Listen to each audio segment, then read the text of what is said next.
salamat ha. Salamat. Buti na lang. Saludo. Salamat ha. Salamat sa inyo. Thank you ha. Thank you. Thank you. Salamat.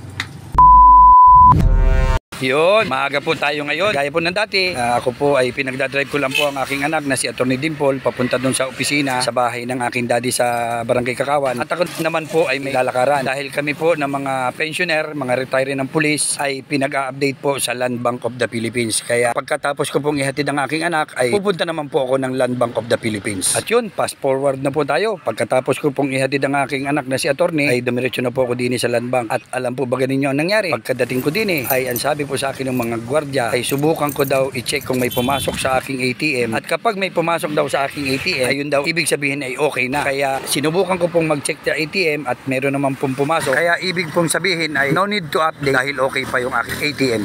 Pre, salamat ha. Salamat. Buti na lang. Saludo. Salamat ha. Salamat sa inyo. Buti din ako mag-update.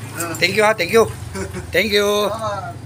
Sa mga kapwa ko po PNP retiree na nakatanggap ng message mula sa PRBS, subukan nyo rin pong pumunta sa Land Bank na kung saan ay doon kayo nakaregister at doon na rin kayo makipag-usap regarding sa updating at para maiwasan na rin po ang dormancy. At habang ako nga po ay paalis na din sa Land Bank Pinamalayan ay saktong tumawag naman sa akin ang isang konsehel ng bayan na mayroon daw pong mahalagang pagpupulong ang aming grupo sa Dine at Lag Restaurant dito din sa bayan ng Pinamalayan. Kaya ako po ay pumunta na rin din sa restaurant ng Dine at Lag. Si Kusyal?